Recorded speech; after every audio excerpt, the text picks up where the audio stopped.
Right. Hello everyone. My name is Alessio Balsini, and I'm an intern at art right now. And I'm also a last year PhD student of Scuola here. And I'm going to present you today this work that I had worked on during this internship at art. This is regarding an experimentation and let's say an investigation on the possibility of using shared data for the Android audio pipeline. For this work, I have to thank Bill Fernandez and Phil Berg from our friends from Google that provided us a strong contribution. So let's go straight to the point, and let me provide you a very brief and let's say also lossy, simplified presentation of what an audio pipeline can look like. So let's start from the bottom. What we have is input device, so a speaker that lets us hear some sounds. And the speaker, together with some electrical circuitry, is driven by an audio card. This card, apart from all the parameters that you need to configure, for instance, encoding and stuff like that, has also a sampling rate that doesn't change too much. Usually it has a quite long life cycle and can be defined by the system or depending on the application, also by the application. And this number is very important because it drives all the timings of the components that are built on top of that. So in this case, we take as a reference 48 kilohertz is quite good sample rate. So who provides the data to this device? Is the kernel, of course, and here we are referencing to the OLSA driver, let's see, the OLSA kernel submodule. And of course, we also have to mention all the scheduling classes that we have in the Linux kernel, and because they have a strong impact on the performance of everything, also audio. So who is feeding this also driver? Here in Android, it is the Android infrastructure, the Android layer. And what we have is a buffer. And this buffer has a size that may change. And let's say that all the components of this buffer are so-called bursts that have quite fixed size. So in this case, we decided for 64 samples. And the buffer size is depending on, especially let's say the audio performance. So in order to we want to keep the buffer as small as possible. And the problem is that if the buffer is too small, then we may experience some glitches because we experience some underruns. And so the size can be just a single bars or more bars. So what happens in Android? Not exactly in Android. This is a very simplified view of that. But we are waiting in an infinite loop for an empty bar, so such a way that the buffer has a window to be filled. And we call a function that I call the fill audio buffer, where we are passing the array that has to be filled, and then we notify the hardware that something has been written.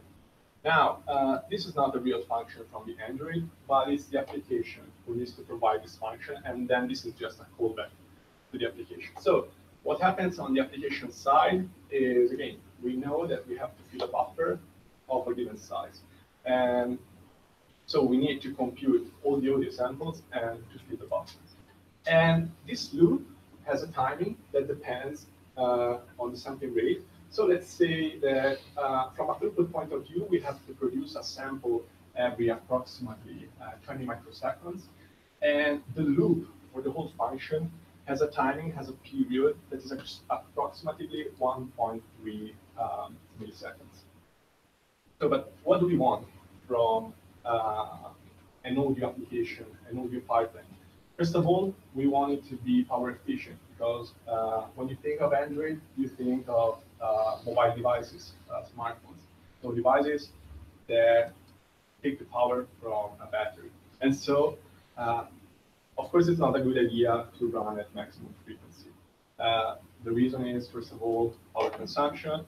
Another thing is that you don't have probably ways of dissipating the power, the temp, the heat in an active way, so you have only passive ways. And also maybe you don't have a way of providing enough current to the processing units. So a good idea should be to find the OPP that is smallest, but at the same time is able to provide you enough computing power.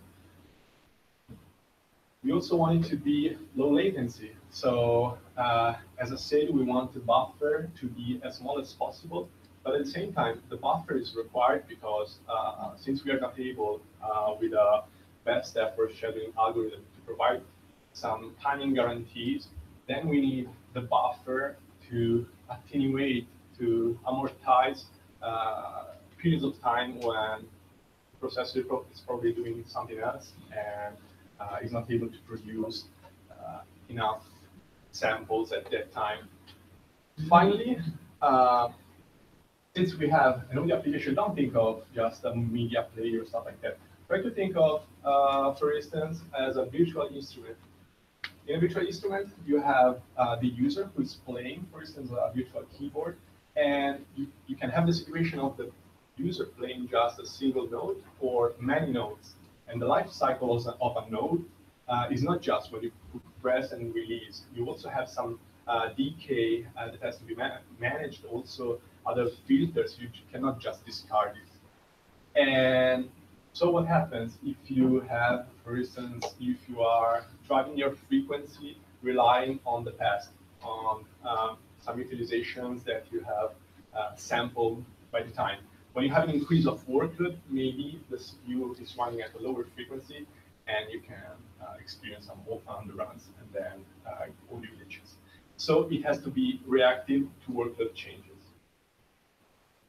Now, so there are many different approaches that can be followed. So by restricting the field to RT and deadline domains, first of all, we can try to use shed RT or shed deadline running at maximum frequency. But the problem here is that regarding reactiveness, it's perfectly fine. In mainline, we have the same as it is, so we are capping the frequency at maximum frequency. And the latency is fine. We are on top of all the other scheduling classes, so we have higher priority, could be fine. The problem is that regarding the power efficiency, we will see better later, but maybe a race to idle can be fine. So it could be nice to run as fast as possible and then go to idle, but it also may not be the case. So there are other approaches like ShedRT using world of bed. These are something that are not mainline, but currently, maybe in the future.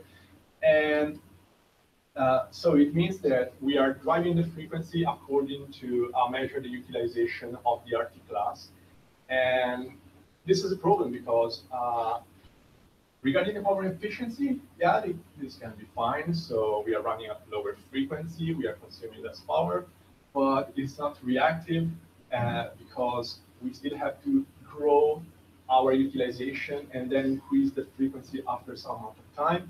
And in this way, we also have to increase the buffer size. And so now we have a latency problem. Our approach, and a solution could be, for instance, to have a utilization clamping, frequency clamping, and to force the application to have a given frequency just when it runs. But these are things that are not available yet. Can I say one thing? Yes. That's point to that. But things like that, lack of information on what is sustainable frequencies. So it's kind of a minor variation. I don't think it's going to detract from where you're going to adapt to. Okay, yeah, that's right. Just to remind that's just another alternative to your top number. Okay. No, I mean, we're going to have that number. If you have that number, yeah, exactly. We could maybe use it, but yes. We are using quite an independent approach. So that's it. Ah. So our approach in the end has been to use shared deadline with an adaptive bandwidth control. And why it is? So shared deadline can be a good idea, first of all, because these are tasks that are periodic, and the period is given by the device. And moreover, as the name says, we have deadline tasks and shared deadlines for deadline tasks. The problem of everybody who is trying to approach the deadline is how to find the proper parameters to be assigned to a task. So first of all, regarding the period, we know that the device is consuming a burst every 1.53 milliseconds. This can be the period of our deadline task. The deadline, so we have to produce a burst before another burst is completely consumed. So this can be the deadline of our task. And we already see that this is an implicit deadline task. The problem now is how to choose the runtime. And this is the problem, and this is why we went for an adaptive way. So what is used here is we read the statistics on the usage, on the CPU usage, and on the finishing time of the task at every computation. And we also ask the user, let's say not the user, the application developer, to provide to the system a number that should define the number of utilization, the work units, or let's say the number of nodes. This is a number that is quite independent from the real application. But it would mean that maybe we are increasing the utilization in the next computation or not. So, sorry, can you repeat what is this number? This number is like, it can be the number of nodes that are currently played. Okay. So, for instance, but if it's another application, maybe a guitar filter that is a cascade of multiple filters, then it's not the number of nodes. It's a number, let's say, of work units. Okay, but raising the question that if you consider different applications, you need at some point to do the mixing. And they also usually use the mix process. How is this actually goes to the time scheduling? Because the mixing needs to come before that. This goes to Android, and Android computes all the rest, aggregates the data. I think the main point is more like for this kind of application, if you are considering for the runtime only what your application is doing, you're probably missing a whole lot of stuff that Android is doing, like mixing. Yeah, currently what we are doing are, first of all, low latency applications. And since this is still at the beginning of this approach, we are assuming the device to be managed in an exclusive mode. Yeah, also, I mean, I might be wrong on mixing. Usually it's because, I don't know, you're listening to some MP3 and then comes a desktop notification and you want to mix that in, but that's not what we are doing, that they're doing here. This is basically, I'm playing an instrument. I don't want to hear my pop-up, they're just playing the instrument. I want to let low latency I can get. Actually, the environment for this sound applications, we actually, games, for example, use the mixing internally on the engines. So actually, it's a single channel coming out of the game.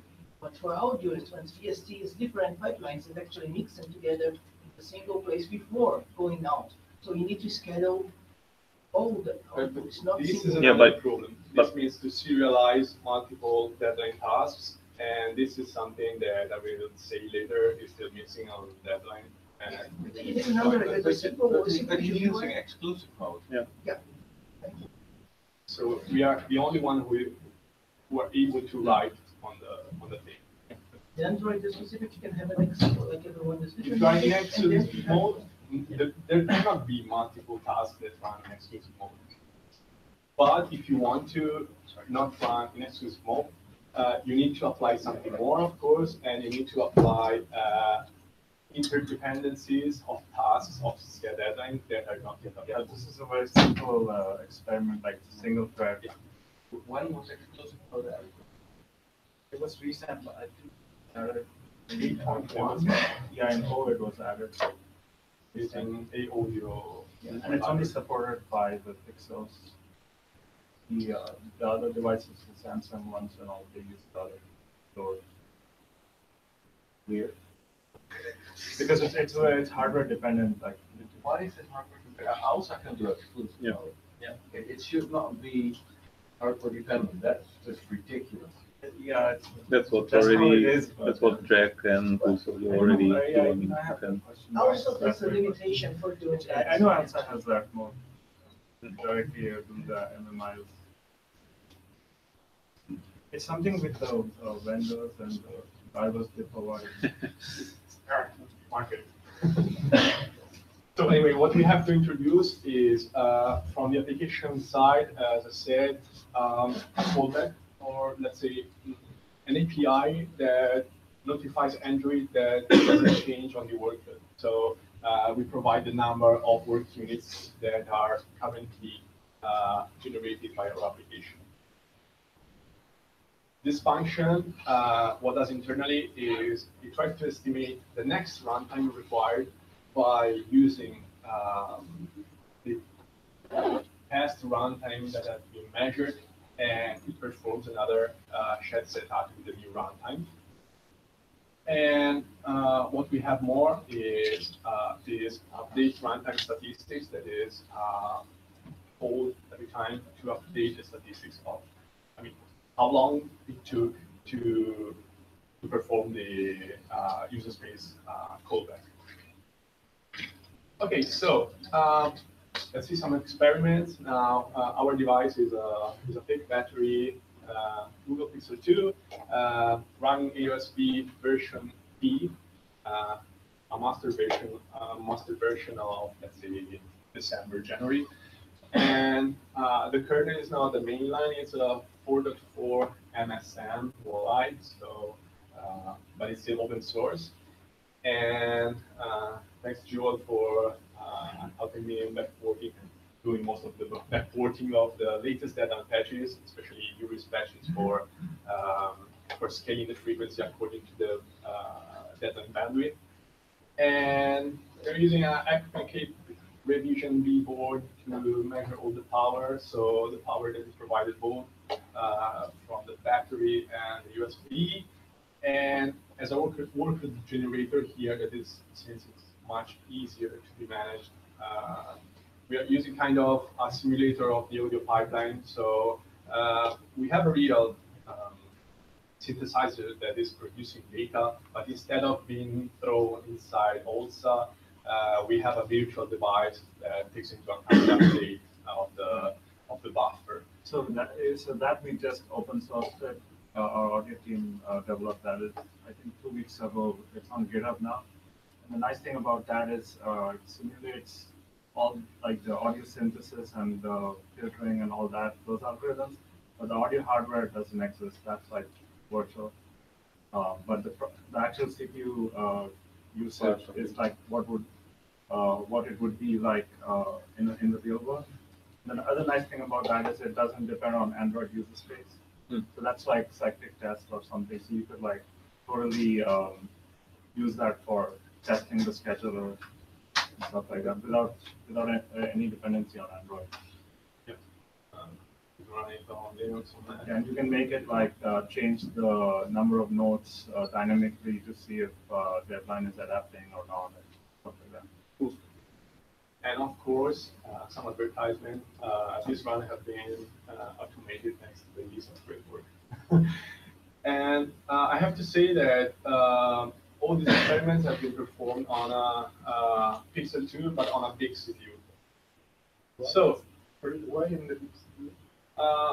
Because we expect to play that analytics. Because we wanted to have a wide range of work units, and the big CPU may cause several other problems like thermal throttling or stuff like that, but it is more than enough, and we wanted to say how much we could push the system. So just a comment on the overall an audio pipeline is typically a fairly low CPU load. Okay. It depends. So it strongly depends on your application. If you start pushing a lot of filters, there is no more delays. There are, and of course, if you run. I mean, based on what you just described, like just like a 40 kilohertz kind of pushing samples. Depends on the number of filters you stack. Yeah. Depends on that. Oh yeah, true. If you do full convolution filters for room correction or Yeah, whatnot, it's gonna hurt. Just, I'm not sure, why have you chosen 1.33 milliseconds? Why not using a larger buffer size? Like Because- 5 milliseconds? Because that'll affect the end-to-end latency, and this is low latency. Yeah, so Yeah, for example, a real-time guitar filter. Yeah. That you use your phone to do effects of Mm. your guitar. You Yeah. don't want say, more than 10 millis of Yeah, but I mean, we speak about 10 even less. milliseconds, that's usually what I have in mind. yeah, but if you stack on, it starts to get numbers. If you're a professional player, you can feel the difference of having 3 milliseconds from to 7 milliseconds. And there's a huge difference. I guess that,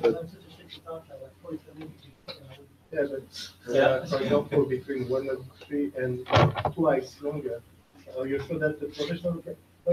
I just want to understand why this you have to, because normally you try to use the largest possible buffer that not affect any sound feedback or any. yeah, but I guess latency or the point maybe is also that this is basically the worst case in the sense that that is the yeah, it's the hardest to get it right, right? Then if you get right this thing, then the real thing might be easier. So, Professional audio people are really yeah, technical. and then yes, If you live, if you have just Yeah. perform post-processing, it's perfectly It's not fine. even the live instruments, for example, DJs that actually need to mix two things at the same time. And the people are using tablets right now, actually Android tablets, and they need actually 10 to 12 milliseconds.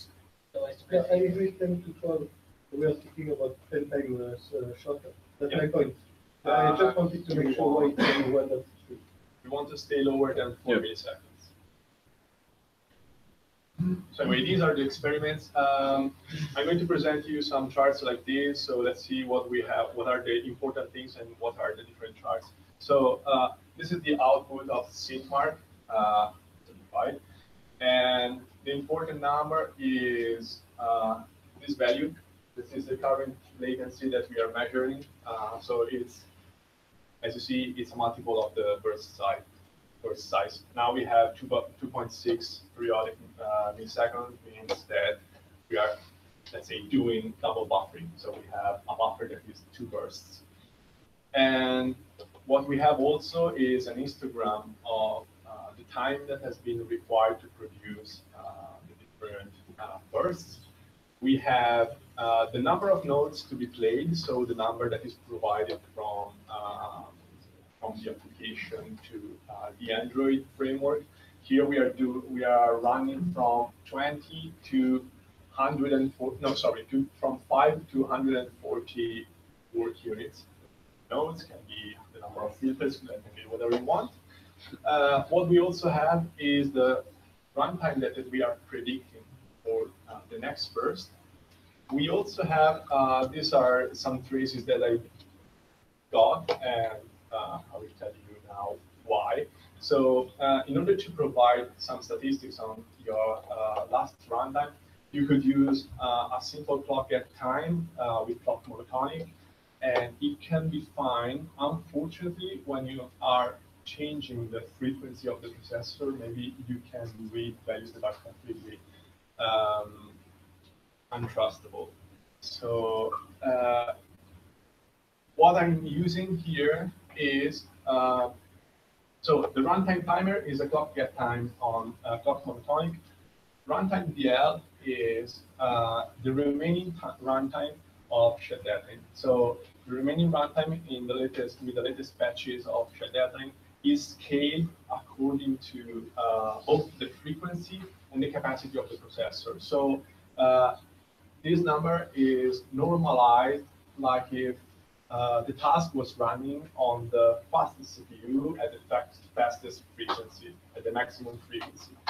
And we can see that this value is more stable and lower, of course, because we are normalizing. What we have here is the current CPU frequency provided by the trace points. And finally, these are the power consumption data. These are not so reliable. The reason is that I still did these measurements with all the trace points activated, and I'm also tracing from the application to the trace marker. So there's much more that I'm doing with respect to a real good proper benchmark. So what we have here, we have a workload that is running from a low workload to a high workload and back and forth. And this is very stressful for instance, for the Vault application, because when we move up, we need a lot of time to, so in Vault, please correct me, we have a window size of 10 or 20 milliseconds. Patrick? 10 milliseconds. 10 milliseconds. On Vault, the window size 10. is 10 milliseconds. 10. We thought it was 20. No, it's distracted. I think it's 20. I think we thought it was 20. Anyway, it's much higher than what we expect as a latency, and it means that we don't have time to adapt to the new value, and we could decrease the window size, but this is not a good idea for other applications like more slow dynamic applications. And I mean, what we can see is that Iris patches are working. So we have a frequency that changes accordingly, and the power consumption perfectly changes following the number of voices as we expect. And we are still with a latency of this size. This is another kind of experiment where we are changing our workload in a linear increase, like linear steps. And yeah, we can see that here again, we have a latency of 2 bursts of 2 to 6 milliseconds. And again, we see that the frequency increases properly. There are many spikes, and the reason is that the whole we are tracing, so there are other workloads involved. And when you notice that we are writing 2 consecutive bursts, what we are doing is performing let's say, bandwidth boosting. So we are increasing the frequency for a short amount of time just to be sure that the buffer is always full. Finally, this is the most realistic scenario where we are playing a random distribution of work units, and again, this is working properly. Now, probably you're wondering, is it a good approach to scale the frequency, or is it better to race to idle, so finish as soon as possible? So you could throttle as maximum the frequency and finish and then go idle, or you can lower at maximum at minimum frequency and then decrease the idle time. These are other experiments performed on an Exynos processor, and we can see that if we have an idle power consumption that is 0, then we are running on an almost flat situation where it's okay to race to idle. But if we have an idle power that is higher, then the minimum is still there. You have other boundaries, for instance. Maybe your application has some requirements that force you to increase the frequency. And the problem here is that since we have frequency islands, so since all the cores of, for example, on a pixel or here, all the big CPUs have the same frequency, then if you have CPUs that are idle and you are increasing the frequency, the idle consumption changes depending on the frequency. And this is something that you don't want. So in general, what I can say is that with some kind of old processors like this Exynos, it's better not to waste time, waste power doing nothing. It's better to use a graph PA approach with a Pixel 2 device instead that is very efficient in terms of clock gating, so the highest, the lightest sleep, then race to idle can be fine the power performance are very good. So it's device specific, and you cannot provide a solution that is viable only for a small subset of devices. Also, use case. Use case specific as well, right? Of course. Yeah, but it depends. Yeah, This is the most screen, flexible thing. Or as Peter also said, depends on the amount of filters that you stack on. Yeah, right. In general, I think that the graph PA approach, so the scaling the frequency according to the load, can be the widest approach to cover the most use cases. Interestingly, on the Snapdragon 865, for example, it's one of the platforms where you have many OTPs, you have like 30 OTPs or so. Basically, if the quantum guys decided to have all of those OTPs, basically because I think they are assuming that you should try to have to be like a lowest OTP that you need and actually be able Small So, amounts. Yeah. Actually, yeah, I mean, I kind of agree with him that based on stuff that I've seen before, typically what people put is like the lowest frequency, depending on the amount of filters that you have, of course. Yeah. The lowest frequency, but you also, even on the lowest frequency, you try to do everything as fast as you can, Of course. and then either everything. Yeah, of course. So you mean And then of course, I mean, it would depend also of the power domains that you are powering up to get your okay, your this is another samples thing. Yeah. This is for concept of right. So anyway, what we need from the Android perspective is an API, so the one I showed to set the working units that are required. And it would be a good idea also to have something from the other side. So Android or the kernel to notify the application on what is the available remaining utilization, what you still what you are still able to use. So because some applications also are able to adapt their workload according to their requirements, and then it can perform better quality with higher utilization. I mean, they can just adapt. And from Android to kernel, what I've been measuring since I'm exporting the remaining runtime, I developed a small variation of the shared set attribute function to scale that returns the current runtime and returns the current deadline, the absolute deadline. And this is something, of course, that is not mainline. If you think it's a good idea, maybe I can post it. Another solution that would be a little more scary can be to implement some kind of clock at time with a clock thread CPU time scaled that returns an accounting of the runtime of the task that is scaled according to the frequency and the capacity of the processor. So the utilization is that something similar to the utilization of the test? Kind of, yeah. So the thing is, we have, to enable get stats, you have the non-scale runtime, exec time. But we don't have the scale.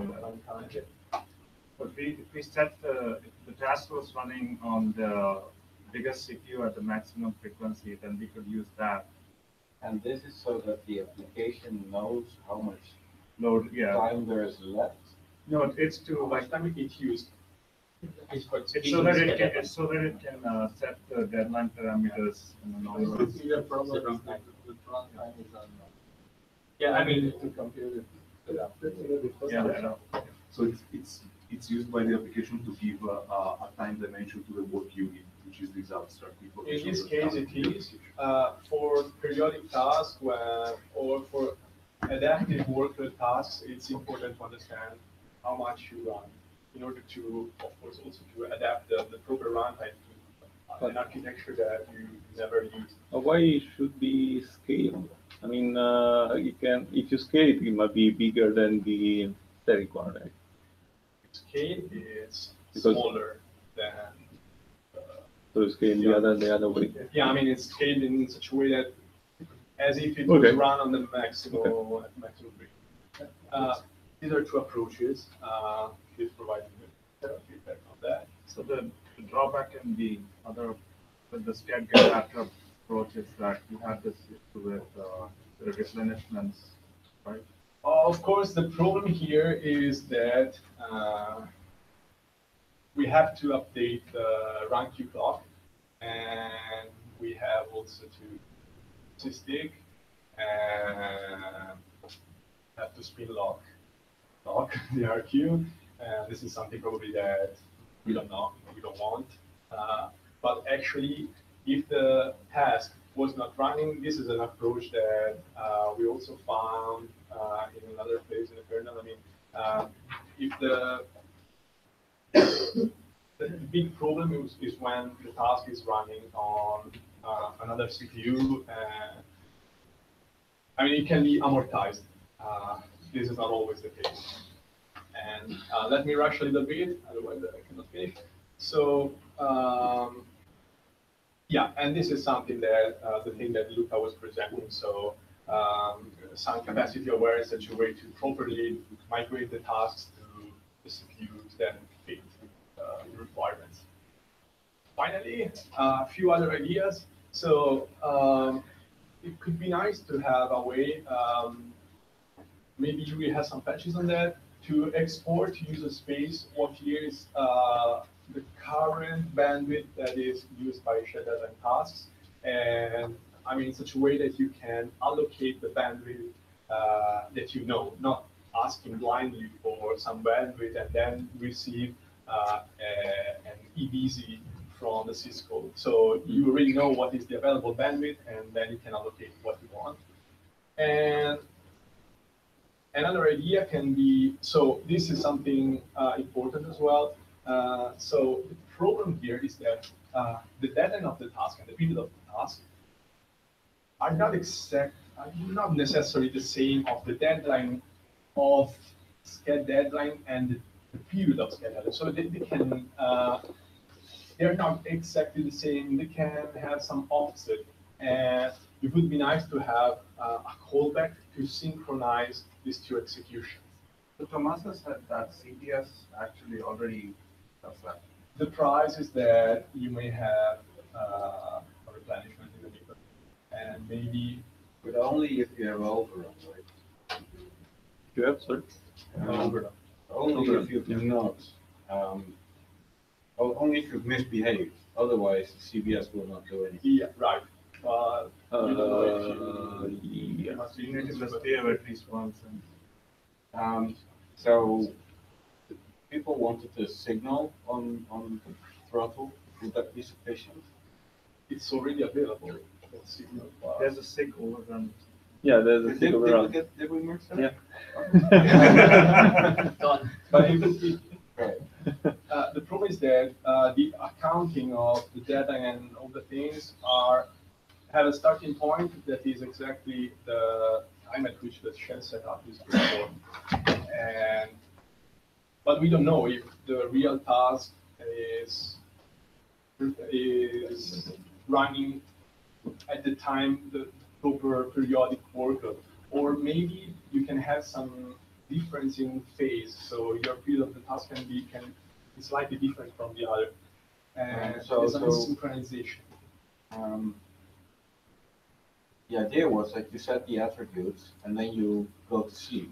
You do pull or you do something, and then the device wakes you up, and then you're synchronized to your actual I/O loop. This can be another solution. There is loop, and maybe this is something. Yeah. Which kind of synchronization will you need? No, for instance, shared setup where you set the absolute deadline. But it's always relative from activation, right?